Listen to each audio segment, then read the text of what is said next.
You're listening to the 1 Minute Writing Tip, a podcast that gives you tips on how to overcome writer's block, overwhelm, and self-doubt, learn how to accomplish your God-given book idea, even if you're a busy mompreneur, confidently publish to bestseller, and use your book as a tool for impact and for purpose. We have a variety of episodes with interviews from best-selling authors in the industry, experts who have tools and tricks to help you succeed, and of course, recommendations from me, your host, Jaclyn Silva. You can find even more resources on wewritebooks.com, where you can also take advantage of your complimentary bestseller assessment to get a step-by-step roadmap to accomplish your bestseller and beyond. So let's get into today's episode. Welcome back to the 1 Minute Writing Tip podcast. In today's episode, we're going to continue the conversation with Jaclyn Whitt, the award-winning screenwriter, here to help you turn your book into a highly rated screenplay that actually gets produced as a feature film. Today's episode is part 2 of our interview. So if you missed part 1, do go give it a listen. It's full of valuable golden nuggets for aspiring authors. Jaclyn is going to dig right back in, right where we left off, and share the impact writing has had on her in her own life, as well as her tips for aspiring authors. And make sure you check out the description below, where I have a link to her recent full-length masterclass training, where she went into full detail about how you can take your book and turn it into a award-winning screenplay as well. So with that, I'll dive right back into the episode and continue the conversation right where Jaclyn left off and let her take it away. I found it very therapeutic, actually. A lot of the time, my scripts would come out of something that I had gone through. Now, I would create a fictional situation or whatever, but whatever element that was in me that I needed to work through, I would pull that element out and stick it in the story. And then I would move that through so that I could see like what could have happened. Because, sometimes in life you go through things and it didn't go the way that you had hoped, and it's hard to let it go, or, you have something just unfinished about it.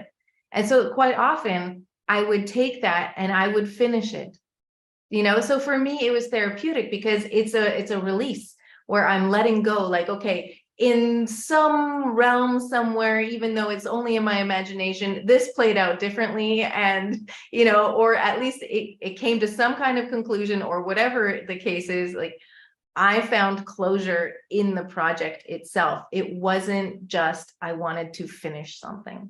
Yeah, no, absolutely. I love that you shared that, because you're right. And like, I think a lot of times when people think about like healing and growth journey and that kind of thing, they kind of think memoir or like telling your story, but they forget that fiction is often one of the most powerful like methods of storytelling, because it does kind of take the reality and put it in an alternate scenario where people don't feel like they have to necessarily like name drop, certain things in their lives or whatever, but they can still tell what happened in a really like healing and closure kind of way. And the reader can really connect with those characters and kind of experience their own healing journey through that, as well as they see the characters develop and grow and have these different things happen.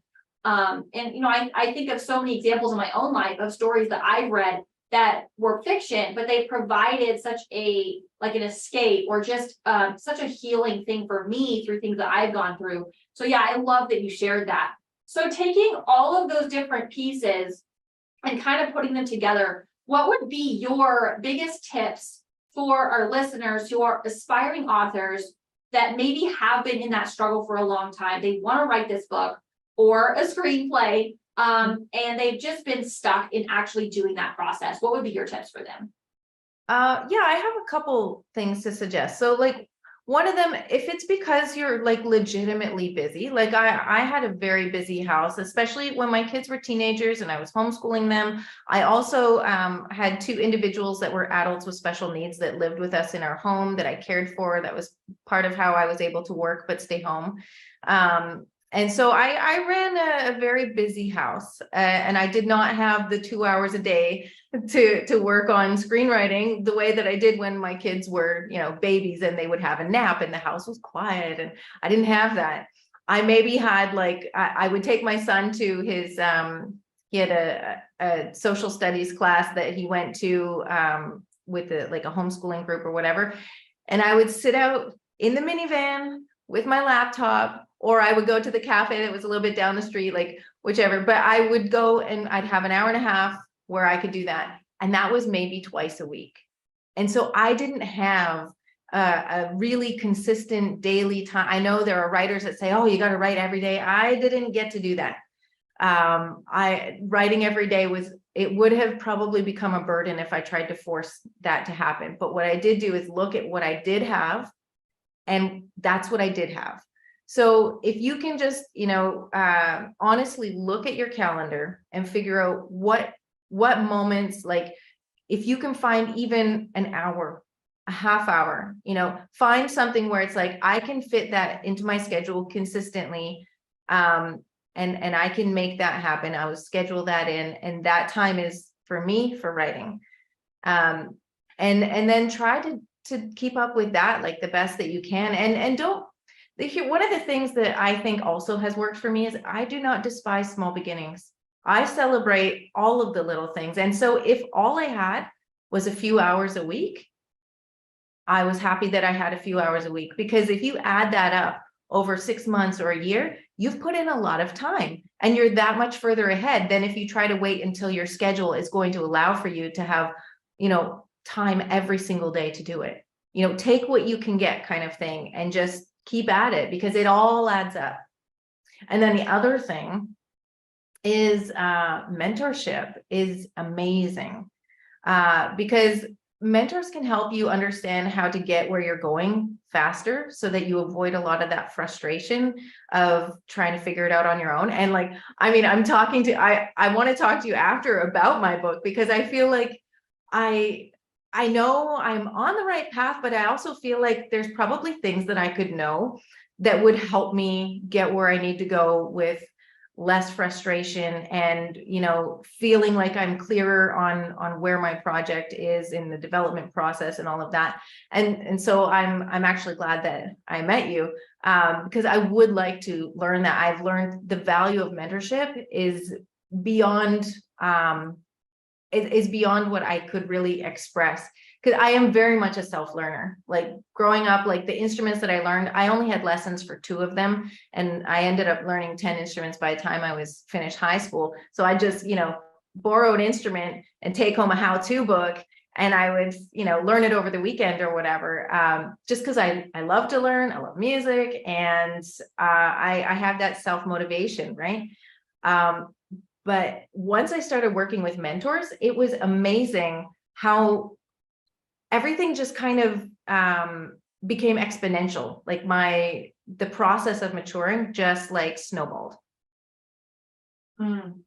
Yeah, no, those are such good points. And I think one important thing too is, and I love that you mentioned like being intentional with your time, and you don't have to write every single day, but it just needs to be something that is intentional and consistent. So I love that you shared that, especially because a lot of my listeners are like busy moms. I know I'm a busy mom, so that's something that I have to apply to my own life on a regular basis. And then on mentors too, that's been the same experience for me, is like, yeah, you can figure it out on your own. Yeah, you can go and do trial and error, but oftentimes, you don't know what you don't know. And you end up going through this stumbling journey for years before you finally do like know the stuff, whereas if you work with someone, it's like, oh, they can kind of shortcut all of that, and they can show you, hey, like do this here, or pivot here, or like here's what you still need to work on, or whatever that is. And I know you've had that experience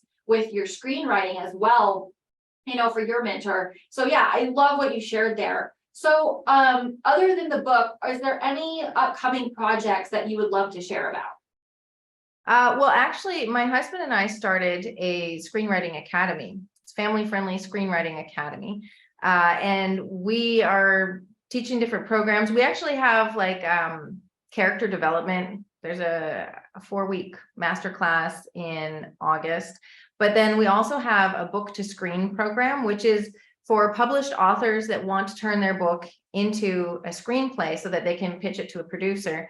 Because if you just pitch your book to a producer, they're not going to let you write it because you haven't proven yourself as a screenwriter. So if you want to be the writer for the film itself, then you're going to need to write the screenplay. And as we're talking about mentors, like obviously if you go through this program, you're going to have mentorship the whole way through, so that by the time you're done, not only will you have learned how to do it, you will actually have done it. So, and the mentors will keep you on track the whole way through. So yeah, that's one of the programs. We've got a few other programs on there too, but I think it'd be confusing if I got into all of them. But people are welcome to go to our website and look around. The Book to Screen program is posted under the classes and workshops heading. So the website is familyfriendlyscreenwriting.com. And also we're doing a discount for the Book to Screen program, but only like for people that go through you. So you can say where you want to list that link that people can go through to make sure they get the discount. Yeah, no, thanks for sharing that and for doing that. I am super excited. I can't wait for you guys to launch and do all the things. I'm definitely excited, and thanks for sharing about that. You guys are doing that program and the masterclass. I definitely want to encourage our listeners to go to the website and check it out. And of course I'll leave all the links and everything in the description as well. So is the website the best place for people to learn more and ultimately connect with you, or is there anywhere else that you would recommend people check you out? Well, we're also on YouTube and Facebook and Instagram. We're not very active on Twitter, although we try, but I'm not a Twitter person. Yeah.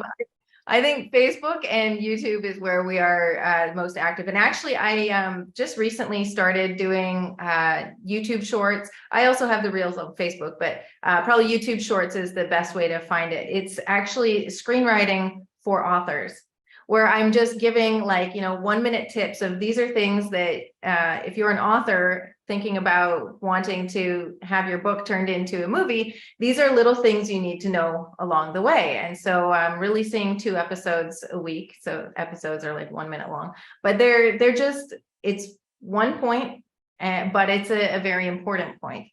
So if anybody is interested in learning about that, it's a really easy way to follow along and keep that in mind as you're writing your book. These are things to consider that when you decide you want to write the movie, you need to know.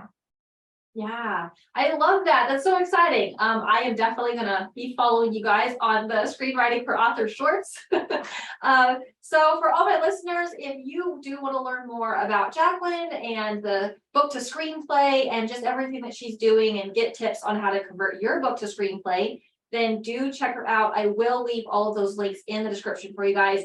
And if you do end up wanting to work with her to get your book into a level of screenplay where you could get it in producers' hands and get it contracted for production for a film, then make sure you mention that so that you guys get that discount. So yeah, Jaclyn, thank you again so much for joining me on the podcast. All right, thanks for having me. So for all my listeners, if you enjoyed this episode, please do leave a review. Thanks again so much for tuning in, and I will see you on the next one. Thanks so much again for tuning in to the 1 Minute Writing Tip podcast. I hope this episode gave you some great things to consider and helped you make just another shift to be able to accomplish your writing goals. If you'd like to connect further, go to wewritebooks.com or take the opportunity to get your complimentary bestseller assessment to help you finally dig into where your biggest challenges have been, map out the best next steps for you, and get my personal recommendation so that you can accomplish your writing goals. Go to wewritebooks.com/bestseller assessment, and I can't wait to connect with you further from there. Remember to like and comment below on this episode, and I will see you on the next one.